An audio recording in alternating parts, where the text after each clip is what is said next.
Estamos todos mirando qué pasa en Estados Unidos con el triunfo de Donald Trump, este populismo de derecha como se lo está calificando. Y no se le está prestando atención a lo que está ocurriendo en Europa con el auge de los partidos no solo de derecha sino de ultraderecha. José Nathanson, muy buenas noches. ¿Qué tal, Marcelo? Buenas noches. Efectivamente, vos sabés que casi al mismo tiempo que Donald Trump asumía la presidencia de Estados Unidos, se estaba concretando en Europa, en Koblenz, una ciudad en Alemania, en el sur de Alemania, una reunión de varios de los principales líderes de los partidos de ultraderecha europea.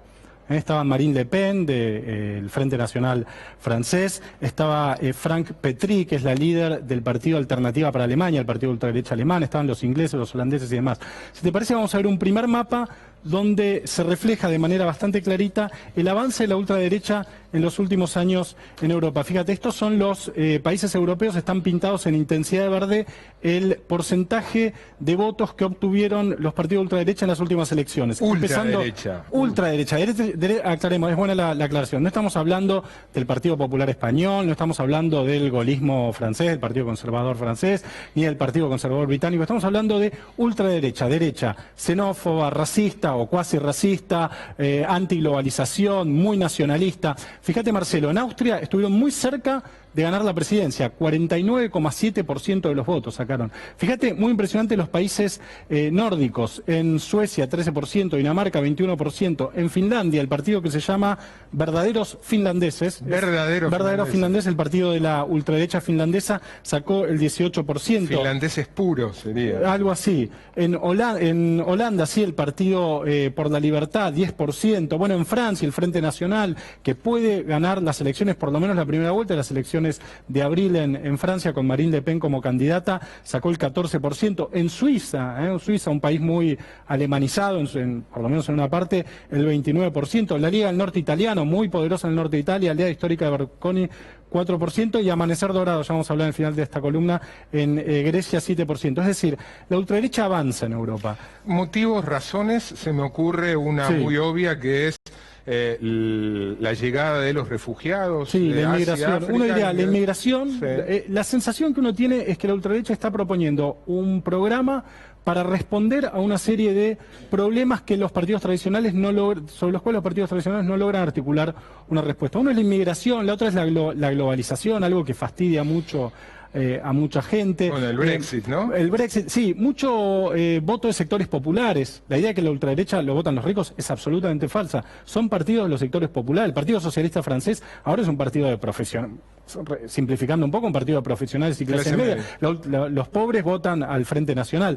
Veamos, si te parece, para entender un poco el tono de las consignas de la ultraderecha, algunos afiches que fui viendo esta mañana. Este es un afiche del Frente Nacional francés. Lo que dice acá es 1 millón de desempleados, son 1 millón de inmigrantes, basta. Ya está, suficiente. Francia y los franceses primero. Este es un afiche del Frente Nacional francés. El eslogan, ¿no? La frase reiterada por Trump en su discurso de apertura es... sí, American First, ¿no? Estados Unidos primero. Claro. Veamos un segundo afiche, en este caso más sobrio, de la ultraderecha alemana. Esta es la líder de la ultraderecha alemana, voy a buscar acá el nombre, se llama Frank Petry. Siendo el director de Le Monde Diplomatique, entiendo que francés... ¿Hablas francés? ¿Alemán también? No, alemán no, lo tuve que traducir y después tuve que traducir el italiano también. Dice acá, leyes más duras contra los migrantes. Es más sobrio y es una candidata, fíjate, es una candidata joven, tiene 40 años, es moderna. Esto es un punto importante de la ultraderecha. Uno piensa en la ultraderecha y piensa en viejos fascistas. Bueno, error. Estamos hablando de políticos muy modernos, muy profesionales, con un uso muy inteligente y muy astuto de las redes sociales, los medios de comunicación, etcétera. O sea, son partidos del siglo XXI los partidos de ultraderecha. No son partidos ultramontanos. Vamos a ver un... siguiente afiche, en este caso de la Liga del Norte italiana, que también es ilustrativo de un aspecto que me parece importante de la ultraderecha. Veamos el afiche, en este caso decía de la Liga del Norte italiana, un partido histórico aliado de Berlusconi. Fíjate acá la caricatura de, bueno, una gitana, un negro, un árabe. Lo que dice acá es... Y un viejo. Y un viejo, dice... adivina quién es el último para conseguir los derechos de casa, trabajo y salud. Adiviná quién va a ser el último en conseguir los derechos de casa, trabajo y salud. Y hay un italiano. El último es efectivamente el italiano. Y esto es, me parece a mí expresivo de un aspecto de la ultraderecha que es una ultraderecha que se mueve con desparpajo, no es solemne. Vamos a ver un siguiente afiche, en este caso de UKIP, que es el partido de la ultraderecha británica. Mirá lo que dice acá. Dice, los musulmanes siempre pagan con pennies, es decir, con centavos en el correo. Los musulmanes siempre pagan con centavos en el correo. No te sorprendas si la fila es muy larga. Es casi un chiste. Está diciendo, bueno, obviamente había contra los búlgaros, de hecho, incluso expresándolo a través de nacionalidades, contra los rumanos, contra los búlgaros. Había uno que decía que los rumanos te empujan cuando estás haciendo pis en un mingitorio.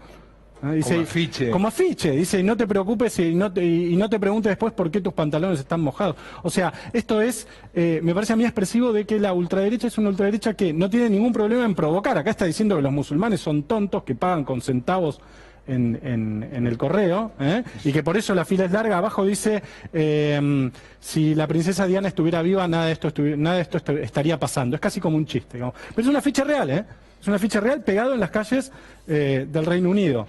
Y esto me parece que da también un tono de que estamos hablando, decía Marcelo, de partidos modernos, conectados con el siglo XXI, que están dispuestos a interpelar a sus votantes de esta manera.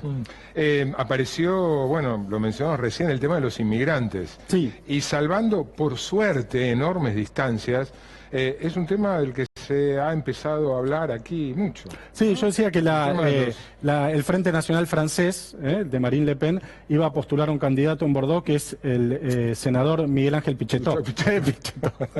Vamos a ver si te parece, Marcelo, un último gráfico que muestra el respaldo que vienen obteniendo los partidos de ultraderecha en las diferentes elecciones europeas desde 1990 hasta el 2014. Fíjate, en promedio andan ya en el 20%. Países donde tienen el 30, el 40, países donde tienen menos, pero en promedio andan ya en el 20%. Esta es una forma de ver muy claramente cómo la ultraderecha...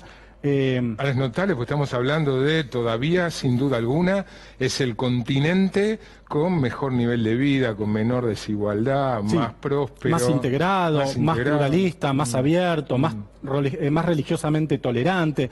Ahora, lo que muchos se están preguntando... Pero también es el lugar de destino de los refugiados de África y Asia. Sí, de la mayoría, no de la mayoría, porque en realidad la mayor cantidad de migrantes está en Estados Unidos, pero después de Estados Unidos es el continente, obviamente, o la región que recibe más migrantes. Lo que está pasando en Europa es un retorno a la idea de la Europa de los nacionalismos, digamos. Después de 50 años de integración europea, de fronteras abiertas, de libre tránsito de personas, capitales, bienes y servicios, Europa está volviendo a la Europa de los nacionalismos. Y nos vamos a despedir, si te parece, Marcelo, con esto que es el himno de Amanecer Dorado. Amanecer Dorado es un partido de ultraderecha que tiene 23 diputados en este momento en el Parlamento griego. Es un partido helenista, que también propone, Grecia es uno de los países que está sufriendo más directamente el flujo de refugiados, y además un país mucho más pobre que otros países de Europa, que tienen este himno que está subtitulado abajo en rojo. Si te parece, podemos ver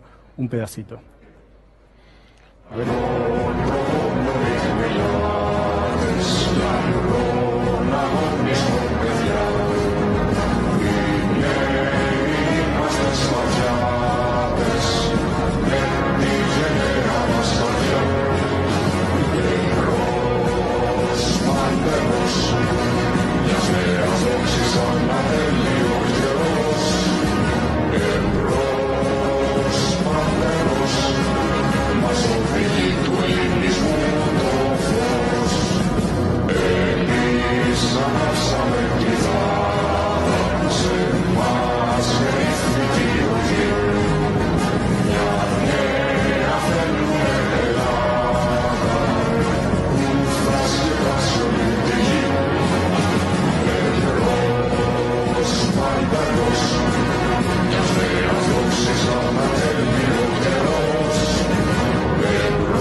A ver, no está del todo claro. Repite, ¿qué es lo que dicen los de Lo que dicen es básicamente, somos hijos de guerreros, nietos de conquistadores, queremos una Grecia que se expanda por el mundo, que sea la imagen del mundo, etcétera. O sea, el imperio otra vez. Sí, una idea de que la cuna de la civilización occidental, lo cual no es una idea errónea del todo, está en Grecia y que quieren recuperar ese lugar, digamos, ¿no?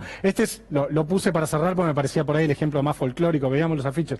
En general la ultraderecha está ganando posiciones en diferentes países de Europa y en Grecia, incluso estos que son bastante más payasescos y bastante más filonazis que el resto de los partidos de ultraderecha, incluso ellos tienen una presencia importante en el Parlamento y sacaron nada menos que el 7% en las últimas elecciones. Gracias, José.